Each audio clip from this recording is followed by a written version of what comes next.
En cette année, la République démocratique du Congo célèbre ses 63 ans d'indépendance. L'indépendance politique, certes, mais de quelle indépendance s'agit-il? Qui dit de l'indépendance économique et financière? Messieurs et dames, on en parle bien sûr dans cette nouvelle édition des Enjeux. Merci de votre fidélité. Bienvenue à tous et à toutes. Des fils en aiguille, je vous convie à présent à découvrir notre invité du jour. C'est bien sûr la célèbre rubrique Eche Homo.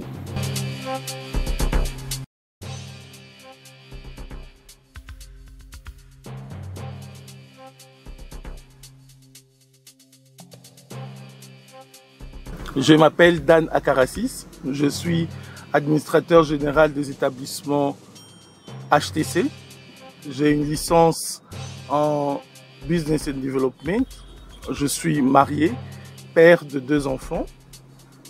Je suis aussi administrateur général de la société Ditco SA, qui est basée en Afrique du Sud. Dan Akarassis, c'est un réel plaisir de vous recevoir dans le jeu. Un grand plaisir aussi.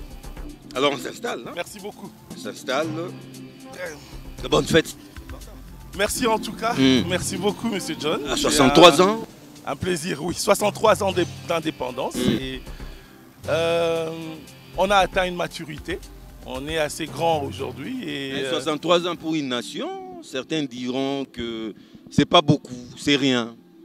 Exactement, quand on voit ce qui se passe avec les autres pays à travers le monde, les États-Unis, on voit la France et tout, évidemment, 63 ans, on est encore jeune. Qui ont des siècles. Exactement, on est encore jeune, mais on peut déjà grandir. Aujourd'hui, avec l'évolution du secteur informatique, par exemple, on peut se dire qu'il est possible de pouvoir grandir rapidement. Même en tant que pays. On est jeune, est-ce une excuse? Loin de là. Ce n'est pas une excuse, ça c'est une autre réalité. Ce n'est pas une excuse.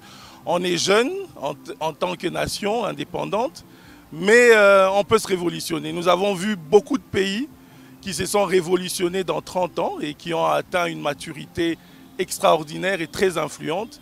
Surtout qu'un pays comme le nôtre était parmi les 3 pays le plus puissant juste après l'indépendance. Entre 60 et 67, la RDC aujourd'hui était à l'époque l'un de 3 plus grandes puissances économiques de l'Afrique. Donc on n'a pas d'excuses à se donner, il faut qu'on se mette au travail. Alors, 63 ans c'est vrai, on ne va pas faire une sorte de rappel historique.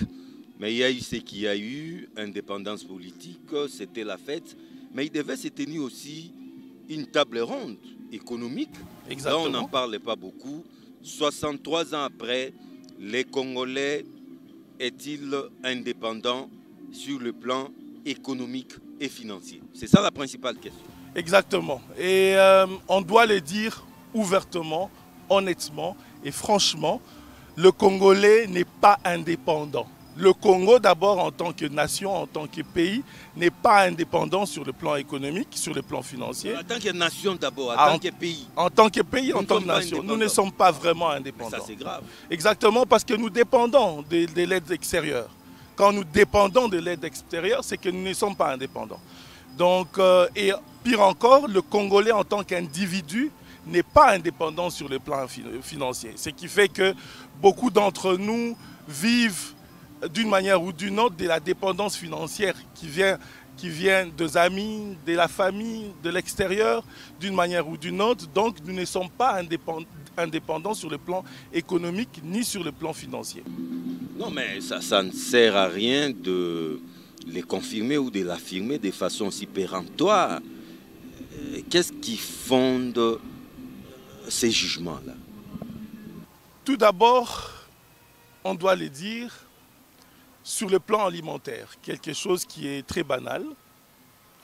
Le Congo importe plus de 80% de sa production alimentaire. Donc c'est déjà une preuve de la dépendance. Imaginez aujourd'hui si,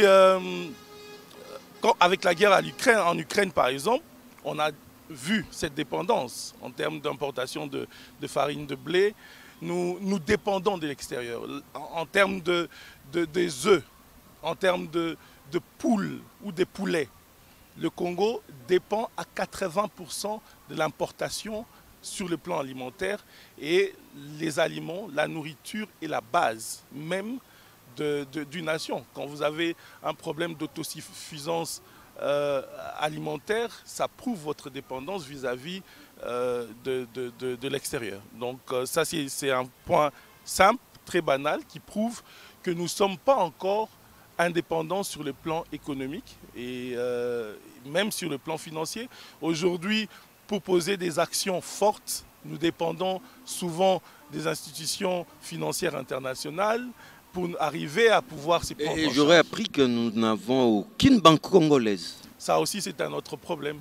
Nous n'avons pas une banque congolaise qui puisse pouvoir accompagner le Congolais, que ce soit le Congo en tant que nation ou les institutions congolaises, tout comme les Congolais en tant qu'individus. Nous avons plus de 22 institutions financières au Congo qui agissent au Congo, et toutes ces institutions proviennent de l'étranger. Donc on peut comprendre comment est-ce que nous dépendons vraiment de l'étranger. Les plus grandes banques, la plus grande ligne de plus grandes banques qui soutient les secteurs agricoles, par exemple, est une banque étrangère. Donc c'est une preuve claire que nous dépendons de l'extérieur jusqu'à ce jour. En commençant sur le plan alimentaire, bien sûr, il se pose un problème. Mais le Congo est assez vaste. C'est pas l'espace qui manque. Comment vous allez expliquer ce que je qualifie d'aberration sans embâche? Le Congo est le premier pays le plus grand en Afrique en termes de sa capacité de production ou sa capacité naturelle de production d'aliments, par exemple. Nous sommes le deuxième pays le plus grand après l'Algérie, mais évidemment, on doit tenir compte du fait que l'Algérie, une partie de l'Algérie est froide. Mais nous sommes le deuxième et le plus grand, avec une capacité d'eau, par exemple, de production d'eau de 52%. Nous sommes très riches. Nous avons une capacité en termes de terres arables de 80 millions d'hectares qui peuvent être exploités. Nous pouvons arriver à élever jusqu'à 40 millions de bêtes par an, plus de 11 000 rivières. Nous sommes riches. Nous sommes le pays le plus riche en Afrique en termes de son potentiel agricole, par exemple, même son potentiel alimentaire. Nous avons cette capacité de nourrir 2 milliards de personnes. Mais ça, c'est toute l'Afrique, ça. Exactement. C'est plus au-delà de l'Afrique. Au-delà de l'Afrique. Mais nous avons prouvé notre force après l'indépendance, comme je l'ai dit tantôt. Nous étions l'un des pays les plus riches. Bien, mais il y a eu plusieurs choses qui se sont passées depuis l'indépendance. Et à mon humble avis, le Congolais est à plaindre. C'est aux Congolais. Il faut condamner le Congolais. Que ce soit de la tête jusqu'à la base, c'est le Congolais qu'il faut plaindre. Mais nous n'avons pas encore perdu. Nous pouvons nous réveiller, nous pouvons changer les choses. Il suffit juste d'y mettre de la volonté et de se lancer. Nous avons vu des pays jeunes qui se sont lancés, qui ont réussi. Les Émirats, par exemple, se sont développés, ça fait à peine 40 ans depuis que les Émirats, vers les années 80, c'était un pays presque vide. Dubaï peut aussi être considéré comme un désert. Exactement. Et aujourd'hui, 40 ans plus tard, c'est totalement transformé. C'est le centre du monde. Exactement. Nous avons l'Éthiopie, qui était un pays vraiment dénigré à l'époque, même par le Congolais. Mais aujourd'hui, l'Éthiopie est devenue un central pour l'Afrique de l'Est, par exemple. Donc, la plaque tournante. Exactement. Donc nous pouvons changer les choses parce que nous avons ces potentiels, que ce soit sur le plan naturel d'abord, mais aussi sur le plan de l'homme, donc sur le plan humain. Dans la Caracis, nous allons parler comment changer les choses, ça c'est vrai. Mais vous avez dit une phrase là, que le problème c'est les Congolais, c'est l'homme congolais. Qu'est-ce que vous reprochez à l'homme congolais? La négligence. Un paresseux? La négligence. Il est courageux, le Congolais est courageux, très courageux, de par sa nature, très courageux, très ambitieux, mais c'est un peu une négligence et un manque de stratégie peut-être, qui fait que le Congolais ne puisse pas se développer. Donc il y a aussi cette nature africaine qui est en nous, qui nous pousse à ne pas planifier demain.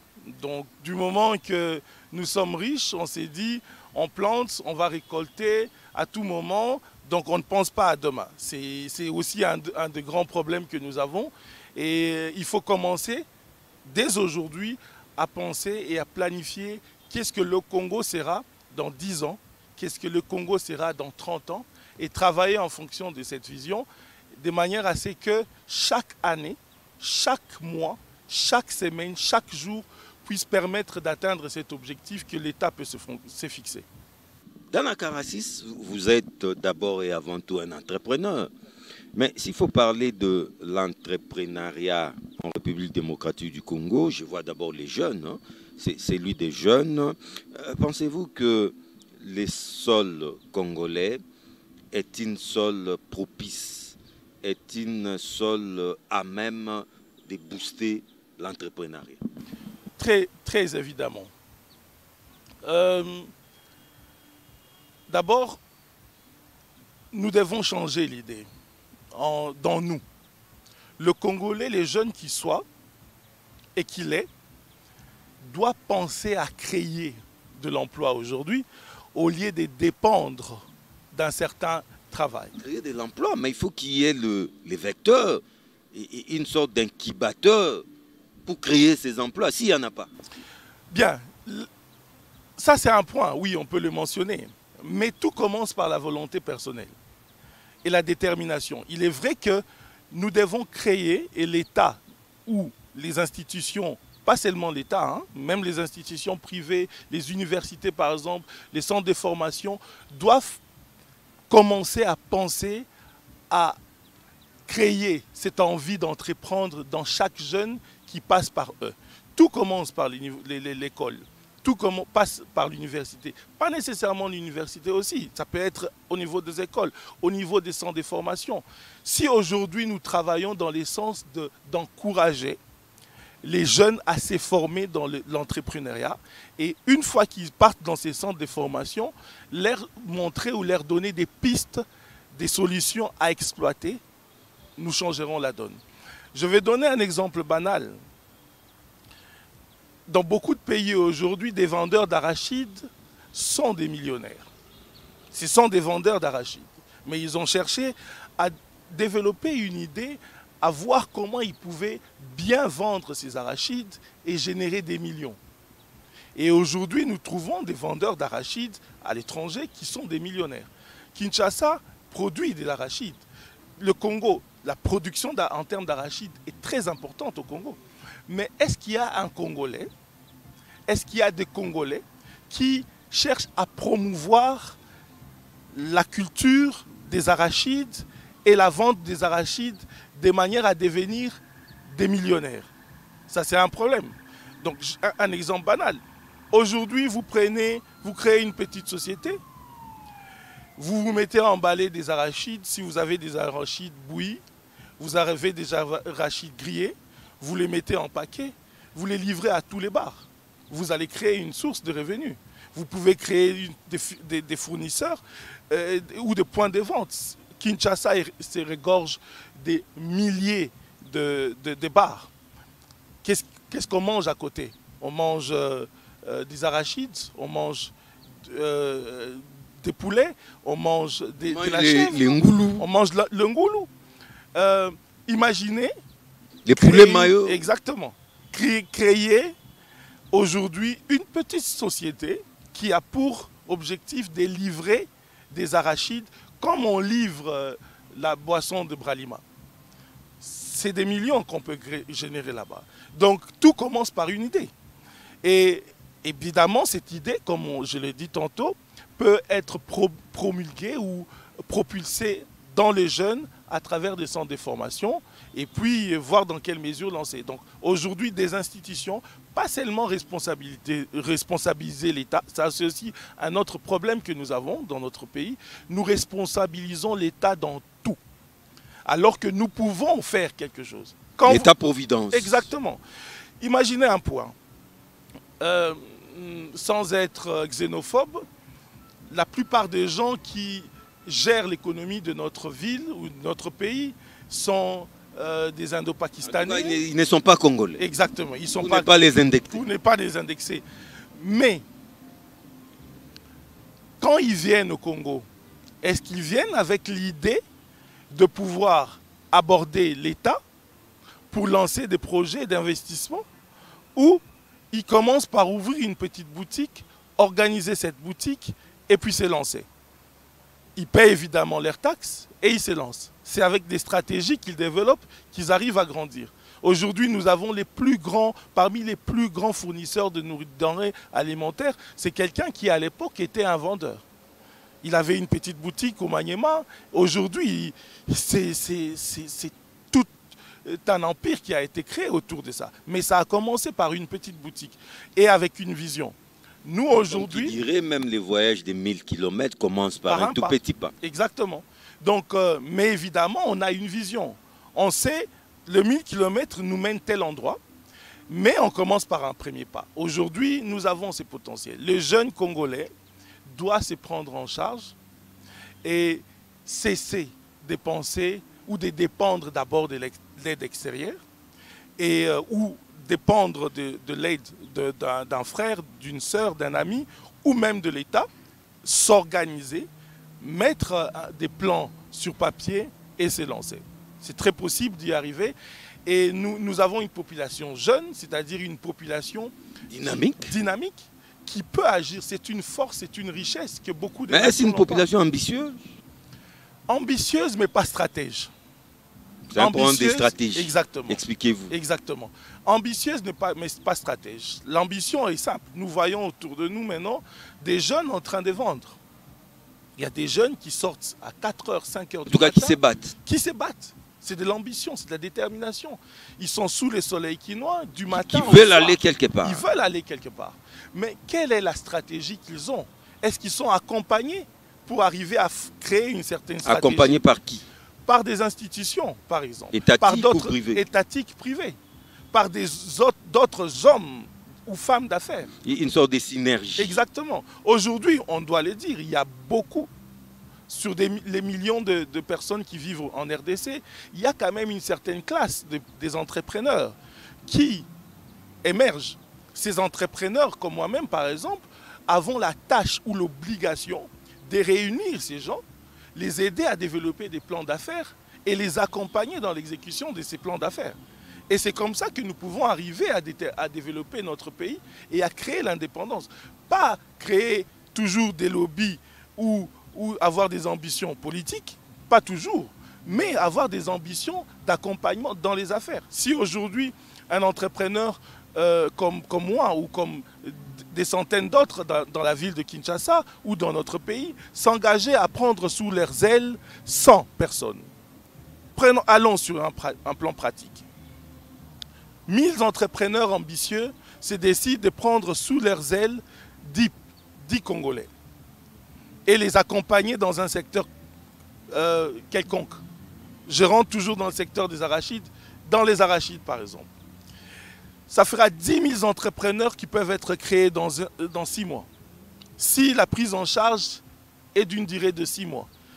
Dans cette prise en charge, je pense par exemple à une petite formation, la création d'un business plan, et on les accompagne pendant 6 mois.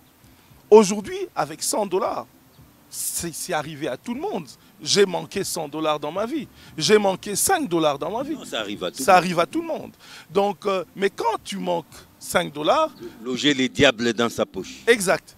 Et qu'est-ce qu'on pense? On développe des projets pour 100 $. On s'est dit, si j'avais 100 $, je ferais ça, je ferais ça. Et quand vous notez votre papier, sur votre papier, vous voyez que le projet peut fonctionner. Bien, c'est pour dire simplement qu'il est possible qu'un jeune, avec un capital de 100 $, quand il est bien accompagné, qu'il puisse arriver à créer des milliers de dollars. Je rentre toujours dans le secteur des arachides qui sont banalisés. Aujourd'hui, un vendeur d'arachides... Donc, on caricature souvent. Exactement. Comme c'est ça. Donc, mais imaginez un point très triste. Avec un capital de 100 $, un mois Nangouba peut générer 1000, 2000, 5000 $ dans le mois qui suivent. Très simplement. Essayez de rendre ces petits business viables. Prenez ce capital de 100 $, rachetez des Ngouba, cherchez des fournisseurs, livrez ces Ngouba de 100 $, gardez vos bénéfices, réinvestissez et vous grandirez. Essayez de développer votre plan. Vous pouvez grandir. Même chose avec les maquis, même chose avec les oranges. Il y a un potentiel réel et une force réelle et nous ne devons pas dépendre de l'extérieur pour arriver à nous rendre indépendamment sur le plan économique ou même sur le plan financier. Alors, dans la Caracis, comment alors reconquérir, non, je dirais peut-être comment conquérir cette indépendance économique et financière? Parce que 63 ans après, le tableau est sombre, le constat est clair. Nous ne sommes pas indépendants sur le plan économique et financier, en commençant par l'État congolais les plus bas de l'échelle. Mais que faire maintenant pour reconquérir ou conquérir cette indépendance financière et économique? La meilleure stratégie serait de commencer par la base du développement même, qui est d'abord le changement de la mentalité au sein de... Le mental. Le mental. Il faut retravailler les mentales du Congolais. Mais le deuxième point le plus important... mental, hein? Tout est mental. Après avoir lancé un programme de retravail du mental, nous devons passer à l'agriculture. Ventre affamé n'a point d'oreille. La base du développement, c'est les ventres. C'est l'agriculture, la production, l'autosuffisance alimentaire. Aujourd'hui, et même à l'époque, l'agriculture constituait jusqu'à 40% de la production en termes de PIB de notre pays. Dans les pays sous-développés comme le nôtre, c'est l'agriculture qui permet aux familles de vivre. C'est l'agriculture. Donc si nous nous mettons dans les sols, la production du sol ou la rentabilisation du sol, nous serons en mesure de pouvoir changer les choses. Comme je l'ai dit tantôt, et c'est connu, le Congo a cette capacité naturelle de nourrir jusqu'à 2 milliards de personnes. Je vais vous donner... C'est très énorme. Et c'est une source de financement qui peut nous permettre à pouvoir devenir indépendants sur le plan financier demain. Je vais donner un exemple simple. Là, vous ne parlez même pas des minéraux. Même pas des minéraux. Les minéraux, laissons ça aux grandes entreprises, laissons ça à l'État, laissons ça à l'État en général. Parce que c'est un secteur assez gros. Mais même quand on voit aujourd'hui le PIB du Congolais, ce n'est pas dans le secteur de mines ou de l'industrie. On continue toujours d'attendre cette vengeance du sol sur les sous-sols. Et c'est une idéologie que nous devons tous soutenir. Parce qu'aujourd'hui, quand les sols se réveillent, et se réveillent par le peuple, nous changerons la donne. 100 millions de Congolais qui vivent au Congo, plus de 100 millions. Travaillons sur 100 millions. Les statistiques disent qu'environ 40 millions de Congolais sont actifs, sont dans la vie active. 40 millions. Prenons 100 000 Congolais. Si 100 000 Congolais se lançaient dans le secteur agricole, on changerait la donne de tout. Si 100 000 Congolais aujourd'hui, chaque Congolais se mettait à exploiter 5 hectares dans un secteur donné, ça serait 500 000 hectares de nourriture produite. Si c'est juste cet hectare peut produire en termes de nourriture par an 10 tonnes de nourriture, donc nous aurons 50 tonnes par Congolais, nous aurons plus de 500 000 tonnes de nourriture produites au Congo par 100 000 Congolais. Imaginez exporter 40% ou 50%. D'abord, manger localement. 500 000 tonnes de nourriture produites pour le Congo, pour le Congolais, par 100 000 Congolais qui exploitent 5 hectares. Ce sont des approches qui peuvent permettre d'échanger des choses. Donc, et évidemment, quand vous avez 5 hectares que vous exploitez naturellement, vous devez employer un agronome, vous devez employer un vétérinaire. Des experts. Exactement. Vous employerez 2 personnes, des experts. Nous ne voyons pas d'abord trop la mécanisation, même si elle est très importante. La petite mécanisation, en termes de petits engins, mais aussi l'emploi. Si dans votre 5 hectares, vous employez 20 Congolais pour arriver à débroussailler, à déblayer, à travailler votre terre et à vous accompagner, vous employerez jusqu'à 30 personnes. Et évidemment, il y aurait une ligne qui va se créer parce que vous devrez empaqueter, vous devez transporter. Les routes doivent être faites pour sortir de vos points de récolte.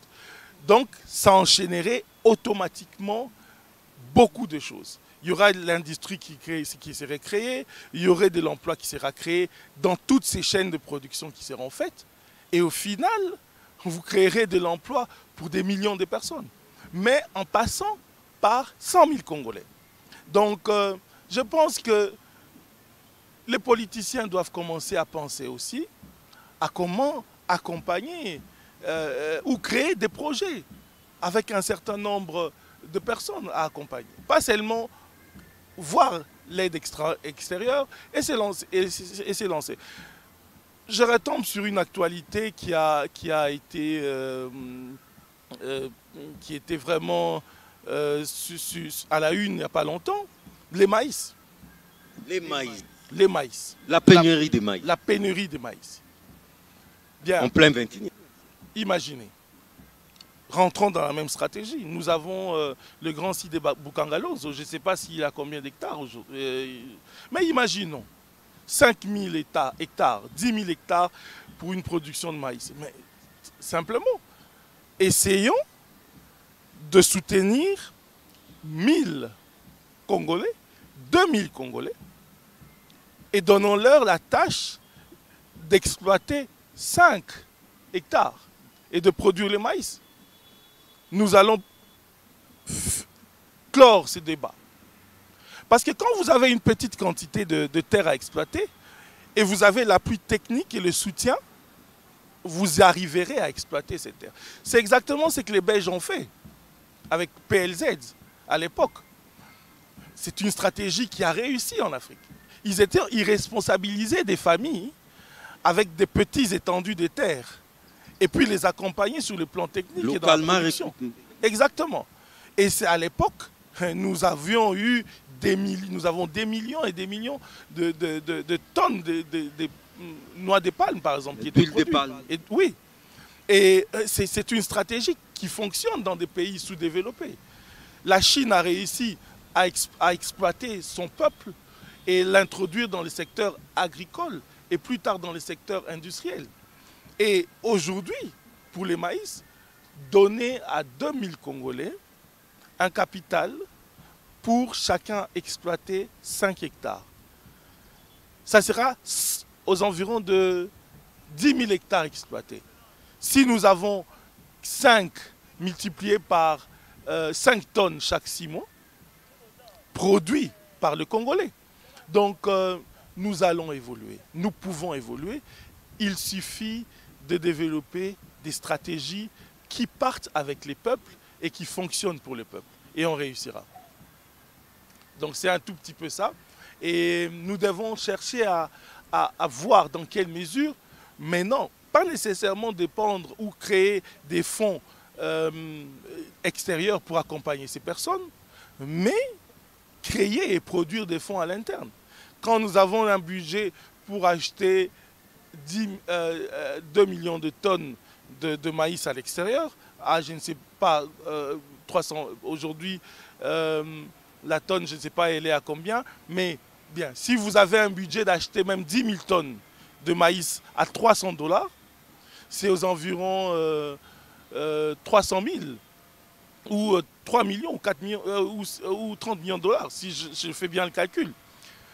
Mais le point est tel que prenez ces fonds, orientez ça vers des gens qui peuvent exploiter et puis rendre le projet périn et dynamique. C'est très possible d'y arriver. Dans la Caracis, je crois que on a survolé les grandes lignes de cette problématique. Je vous donne la parole, peut-être une perspective. L'année prochaine, ça sera 64 ans d'indépendance, vous l'ai-je dit. Mais pour qu'on ne commence pas à superposer les dates et que les années se suivent et se ressemblent, pour qu'on n'arrive pas, pour qu'on puisse quitter ces cercles vicieux, que faire définitivement? Premièrement, donnons champ libre aux entrepreneurs congolais. D'abord, les nationaux. Les nationaux. Donnons champ libre aux nationaux pour des petits contrats, pour des grands contrats. Ailleurs, vous allez dans un pays comme en Afrique du Sud, dans un pays comme la Namibie, d'autres pays, on vous dit pour des marchés particuliers, sud-africains d'abord ou seulement. Exclusivement. Exclusivement. Et c'est sans état d'âme. Sans état d'âme. Mettez-les des xénophobes, comme vous voulez. C'est pour eux. C'est ça.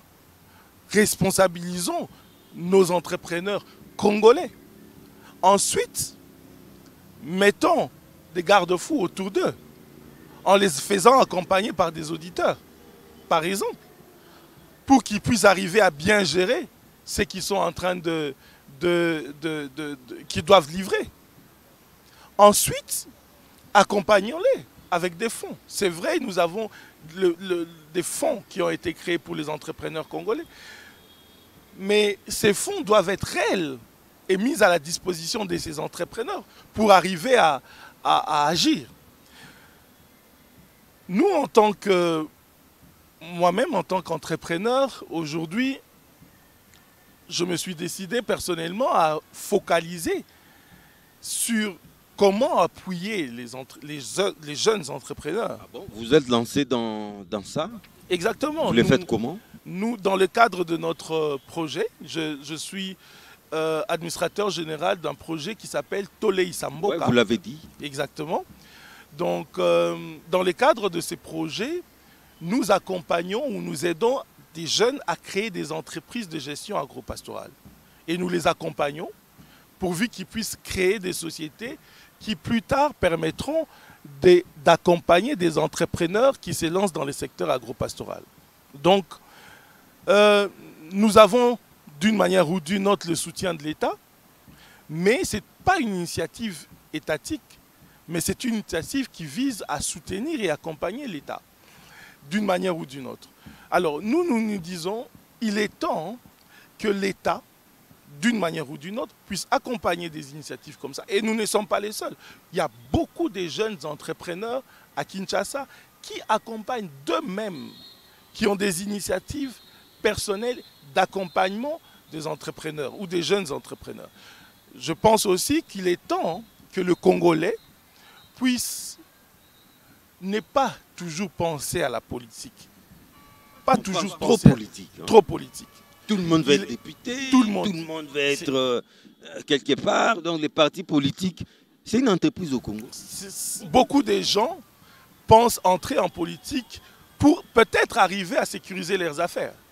Mais il ne faudrait pas que l'État puisse encourager ce type d'approche. C'est-à-dire accompagnons les jeunes aujourd'hui dans les secteurs économiques plutôt que dans la politique. Laissons la politique à certains politiciens mûrs et que les politiques et les politiciens aident des jeunes entrepreneurs à développer des projets économiques qui peuvent accompagner les autres entrepreneurs ou les micro-entrepreneurs congolais. Et comme ça, on réussira. Mais aujourd'hui, nous avons tous cette vision politique. Bien sûr que personnellement, je ne suis pas dans cette vision. Mais c'est ce qui, malheureusement, s'ancrène dans le Congolais.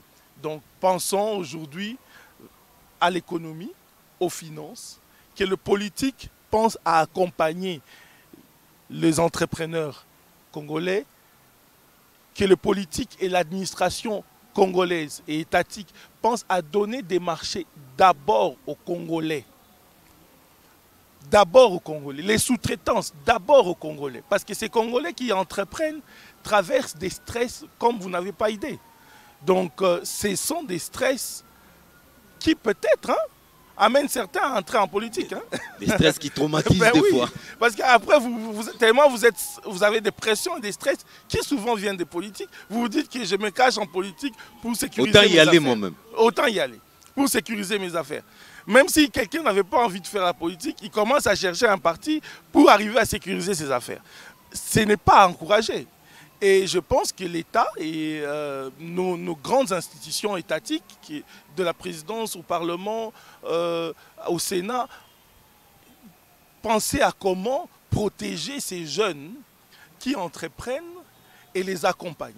Dans l'entrepreneuriat, il y a des stress, il y a des pressions. C'est une réalité mondiale.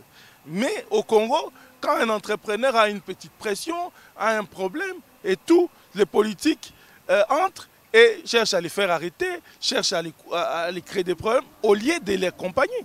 Et cet entrepreneur, finalement, entre en politique pour se protéger parce qu'il pense que c'est un parapluie pour lui.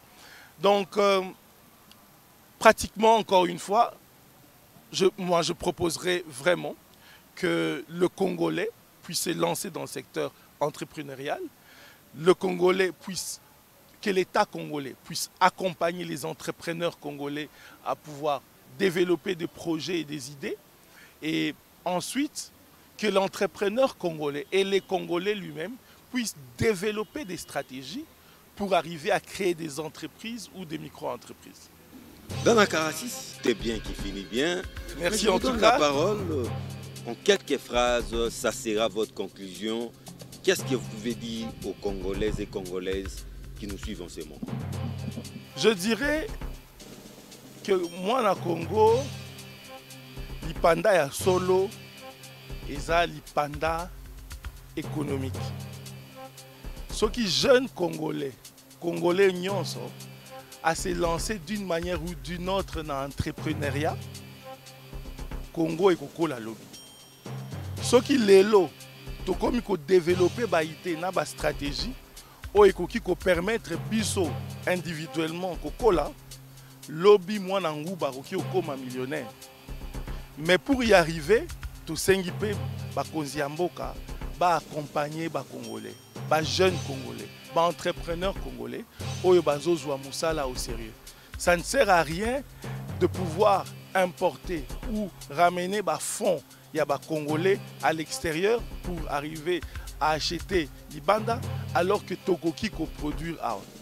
Pensons à long terme, pensons à développer notre pays et voyons comment exploiter les potentiels humains de notre pays, mais mieux encore, exploiter les potentiels naturels. Au Congo, c'est le pays le plus riche en Afrique. Le Congo, en 1960, était parmi les 3 pays les plus riches en Afrique. Il est possible qu'on y arrive encore et nous pouvons y arriver. Dans la Karassis, tout a été dit, mais je crois qu'on doit encore vous retrouver très prochainement parce que parler de questions économiques et financières en République démocratique du Congo, ce sont des heures et des heures des émissions. Exactement. Mais pour le moment, on vous dit provisoirement au revoir. Merci en tout cas. Merci beaucoup. Messieurs et dames, tout a été dit. Dana Karassis a été suffisamment clair. Avec cet entrepreneur congolais, nous avons essayé de donner des pistes, des solutions pour que le Congo sorte de cette sorte de fatalité liée au sous-développement. Mais l'indépendance économique, l'indépendance financière est possible avec un peu de stratégie et d'intelligence. Quant à moi, je vous dis au revoir, mais je vous retrouve très bientôt avec les mêmes et réels plaisirs pour une nouvelle édition des Enjeux. Au revoir.